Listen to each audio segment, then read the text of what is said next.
McLaren, even after there's a new technical directive for their flexi wings, people say that the field is gonna bunch up closer. I think all we're seeing is just My hopes are tarnished. yeah. So I think that's the first obvious one. McLaren is still the team to beat. Max, yeah, he's still an alien, but sometimes this alien today a bit haywire. I guess. I would blame the team, man. You had some use soft or mediums, you can just chuck it and used it. I mean, no, the hard ties from the beginning itself, he was not comfortable with. Sounds correct.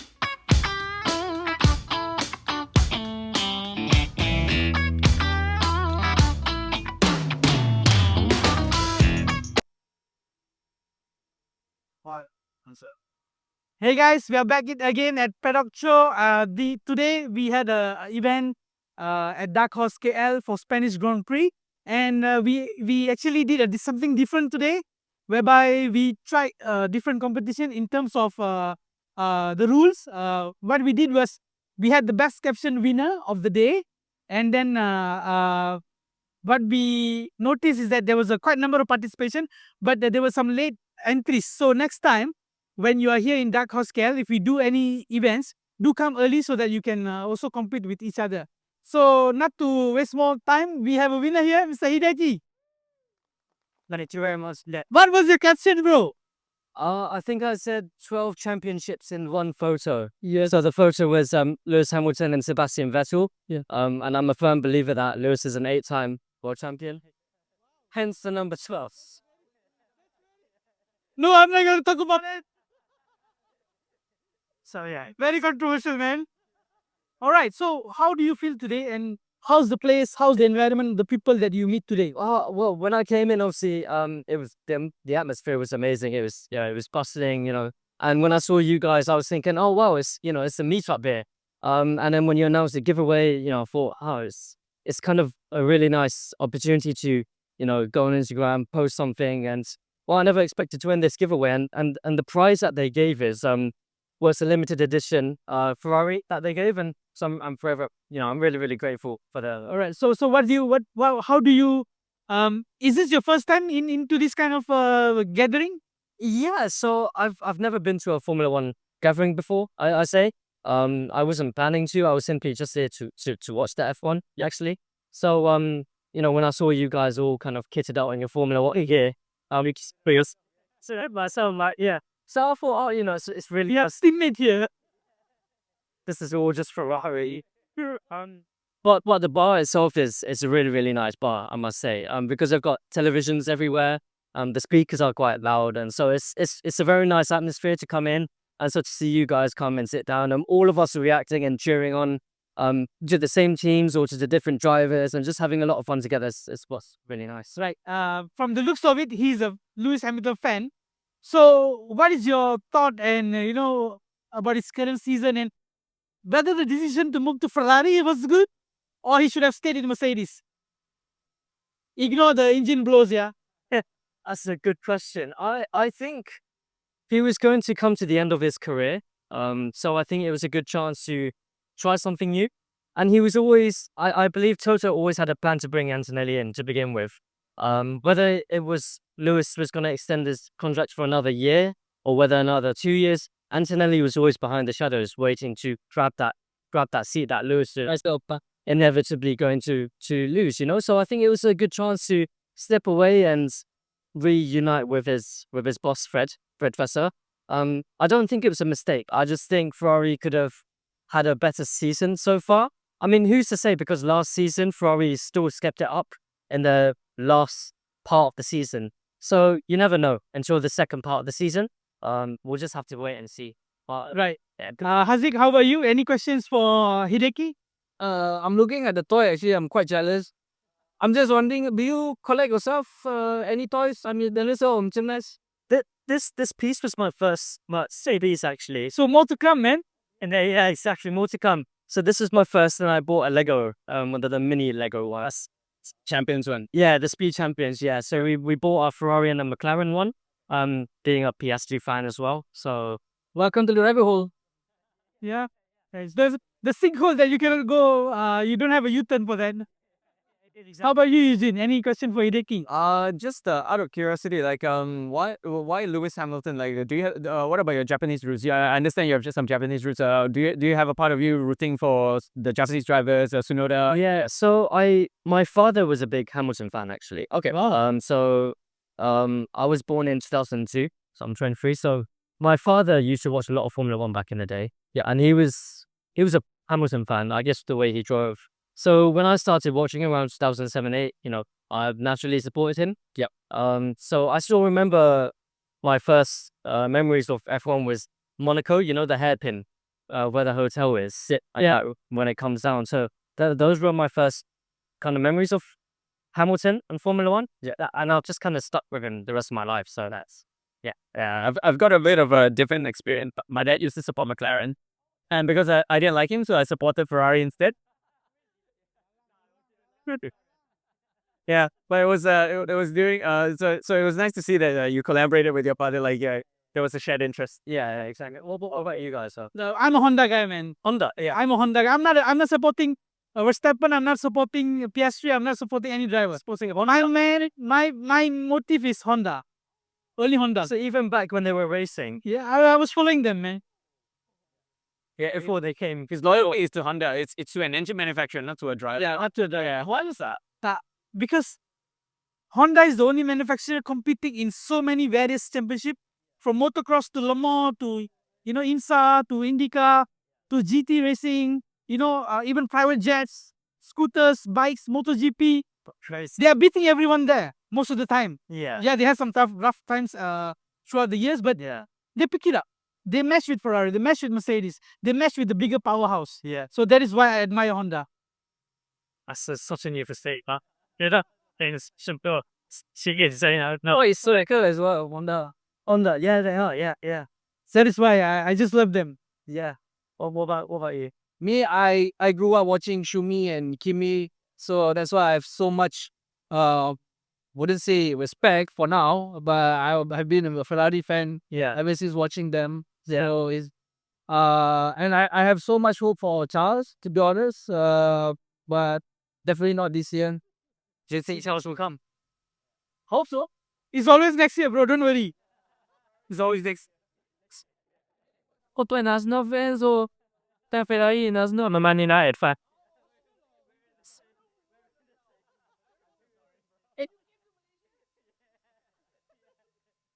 All right, man. Hideki, thank you so much. Thank you for joining us.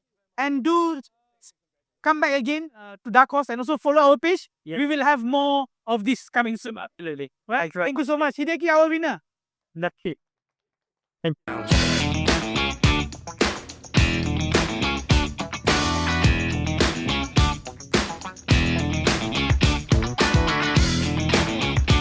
Right, guys.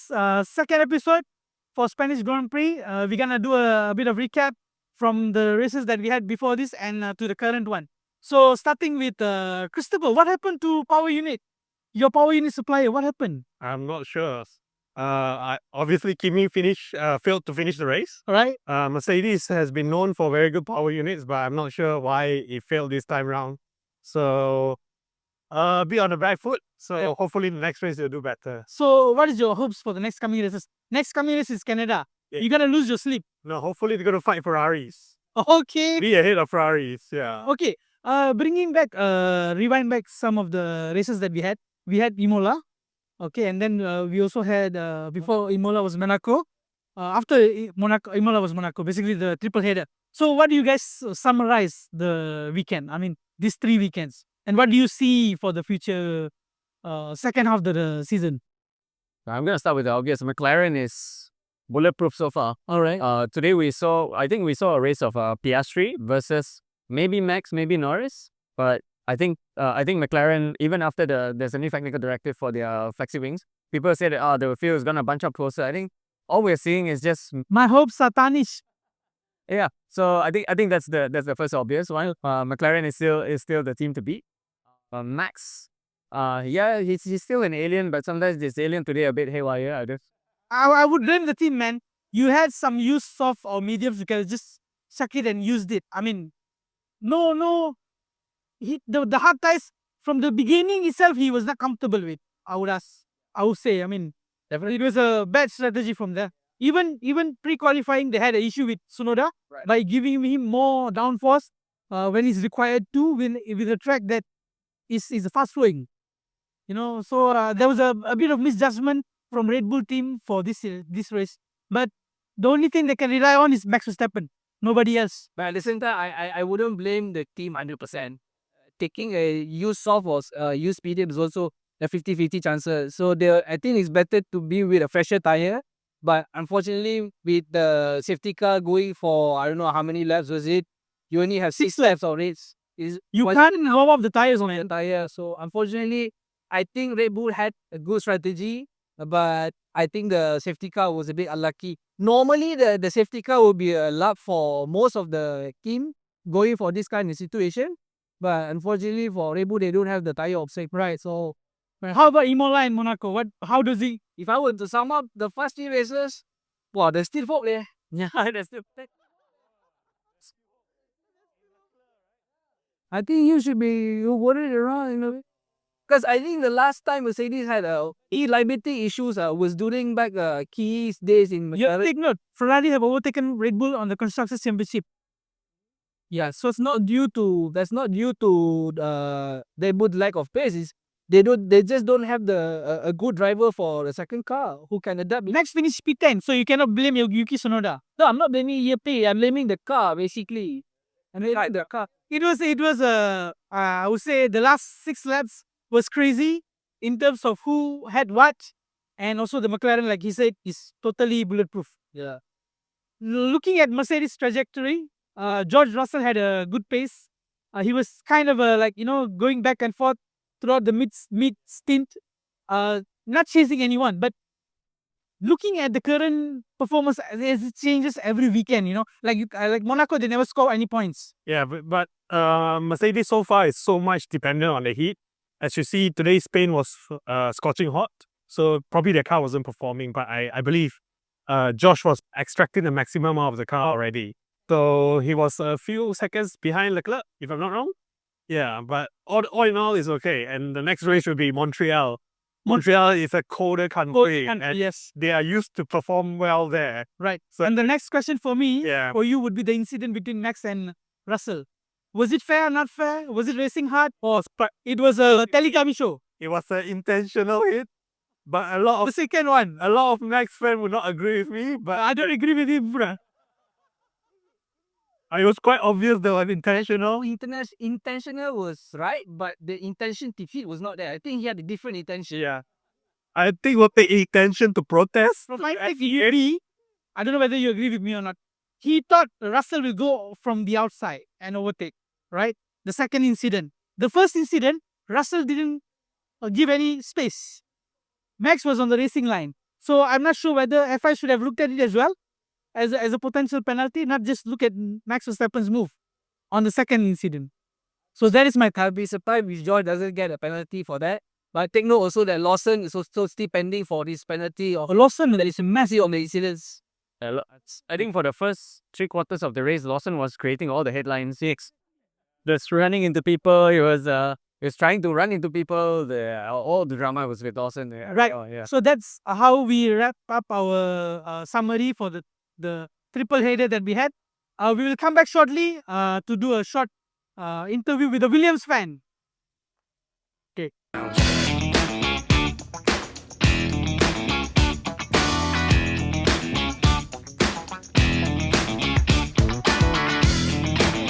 Please. Right, guys, we are back at episode segment 3 for Paddock Show Spanish Grand Prix review triple header, done and dusted. I'm gonna talk about Williams F1 team. They did perform very well in the last 2 races. What happened, bro? I think the car is fucked for the letters. We're gonna have to be gonna censor then out, but we are not FIA, so Okay. yeah. I mean, Williams scoring points on the previous races, but this race, you can see that they're having a bit of trouble. Maybe something with the setup, the specs that they bring to Spain is not really up to par, But losing points in this round is fine, I guess. But based on the Formula 1 circus, Barcelona will be the stage where always there's a definition whereby your package is going to last longer and competitive throughout the season, because this is the place whereby they bring the biggest updates. They test their cars on the long runs. So if Williams is struggling in Barcelona, do you think they can perform well in other tracks? Well, I can say it's 50-50. Okay, I'm not sure what they are going to do the next round. So, but I really hope that maybe Sainz or Albon maybe score some points. Currently, the main focus of Williams is specifically scoring the construction champion. On the 5th right now, currently, right on the 5th. Yeah. And Williams fans are quite happy for that, you know. Like last year, it's like nothing, zero. You know, no points and whatsoever. It's quite a sad moment for Williams. But since Sainz came into Williams, a lot of things happens. But you know what?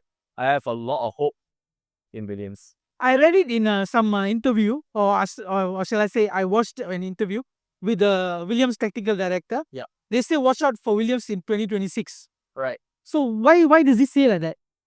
That's because James Vowles in his plan, right? He actually did not make any major upgrades. Correct me if I'm wrong. Yeah. He didn't make any major upgrades. Like most teams like Ferrari, they changed 95% of their car, even though it's the last year of regulations. But Williams this year, they just took last year's car, they improved on last year's car, and then they just went with it. And somehow it did better. And they already decided to put all of their resources into the new regulations. It's basically the same chassis. Basically, the same chassis they used last year for this year, yeah? And they're faster than most of like half the team is. Right. So, would you reckon Williams as a contender for 26 with the power unit that they have, Mercedes? Well, might be. Might to say. Might be. Base your money on science. My money is on both Albon and Sainz. You know, it's about team. It's not about the single driver. Teams is bringing out the performance, which is I'm quite happy to see for what they did for this year. And let's just see if next year they can sum up everyone. Then go ahead. All right. So that's our thinking of how Williams is gonna perform or have performed so far. Coming back to the season, Arlen, Yes, who's your take on Lando or Piastri? I will go for Piastri. Why? So humble guy, quite silent, doesn't talk much. He just performed, and there you go. He had points. You know, that's why I supported him. Like he's the low key guy, composed. Yeah, he's very quite composed. You know, like Norris is pushing too hard. Maybe he have happy. You see, he's more hard on the car. Basically, he's too emotional with the feeling. So that's what makes him become second driver right now. Yeah, but Wow, he accept that. But bro, we are in Lando Norris era. we are. You see, just so you know, actually not the drivers is the fastest. Actually, the car is the fastest. All right. So one question for you, Eugene. Would this internal battle that we're having, will it favor the British driver or the Australian driver?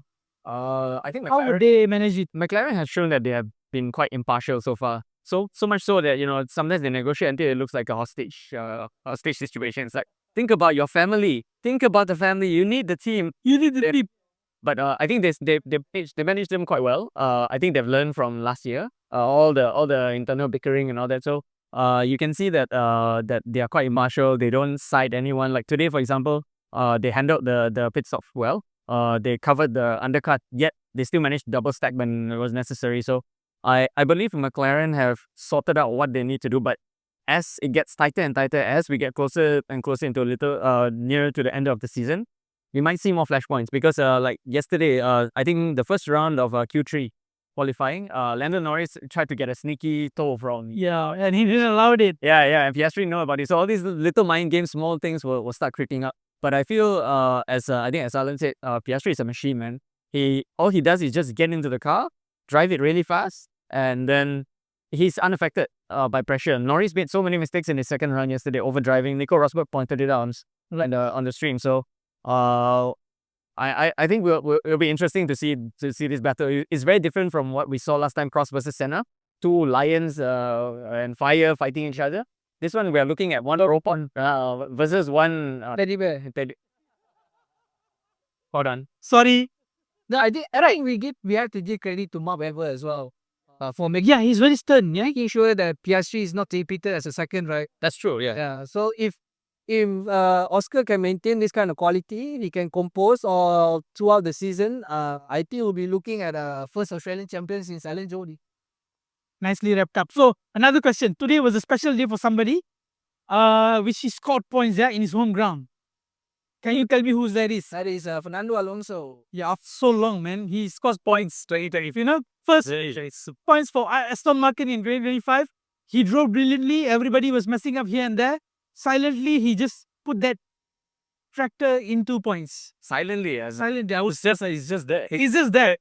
His radio hasn't been very silent. Therefore, He's never silent in radio. We know that very well. But the way his racecraft, you know, again and again, we come to his racecraft. He's very good in that. Okay, and then how about the midfield team battle now? Visa Cash App, Alpine, they were battling through the whole lot, the race. I think And also Haas, kicks out. Haas Kicksauber, Oh, Hulkenberg. He's right. Yeah. He's six. Damn, that was also Only promoted to right because of somebody's already at the back already. So he will replace Tsunoda in RB. Everybody will replace Tsunoda and RB. And Come on, man, that guy is shit. Look at Max Verstappen driving wheels out of it. So from there we could differentiate how talented Max is compared to other regular drivers.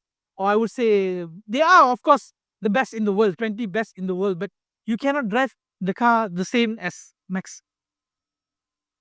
He's one of the best for me. I think we had a separate conversation with Eugene just now, and Eugene was pointing out there might be some internal conversation where Helmut Marko now is trying to consider Isaac Hazard going to promote, but I think like Eugene said, Isaac will say, "Case of me, where Yes, I agree with you. yeah." So yeah, I wish Yuki would have stayed. I think it was the decision was Because he was killing Haja and also Lawson in qualifying in Visa Cash App. So basically. his skill is there. It's just that the car, maybe the setup, how the drivability that Max is able to extract out of RB21 is totally different. And people are actually considering like, hey, actually Perez isn't so bad. He was not bad actually. He had podiums in Force India. Exactly, yeah. Actually, he's not.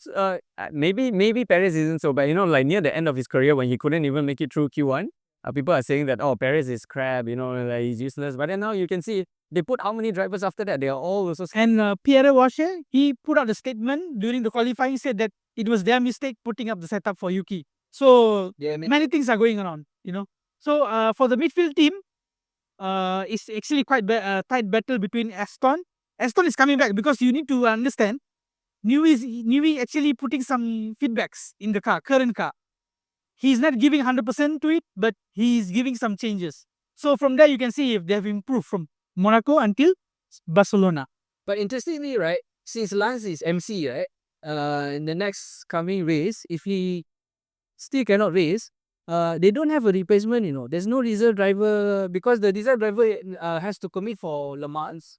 So we do not know who's gonna For Stroll, right? yeah for Stroll. But Bottas, I think maybe Valtteri or maybe Djokovic. They have Felipe Drogovic. Djokovic is competing for Le Mans. He could just quit it off for Formula One, man.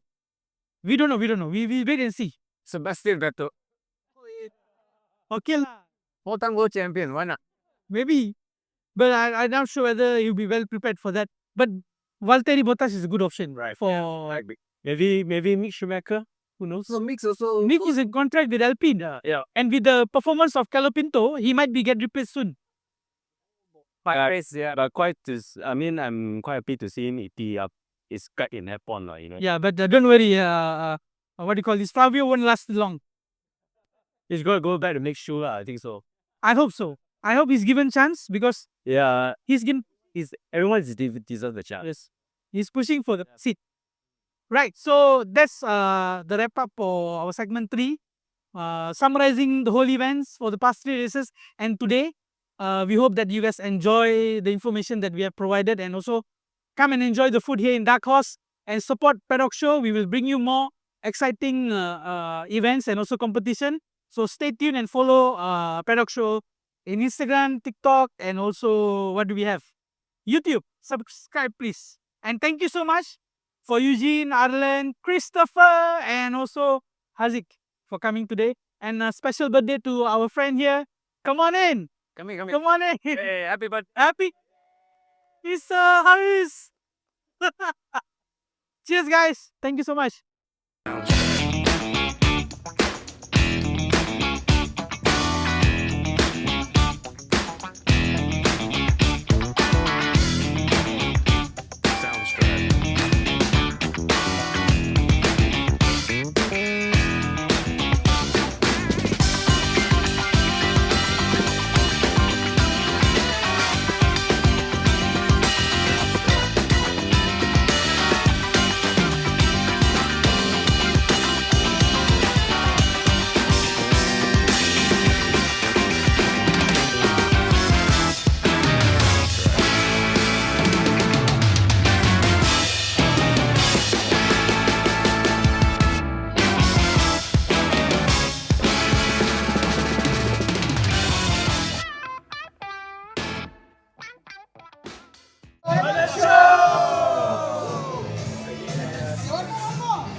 Happy birthday, Aziz!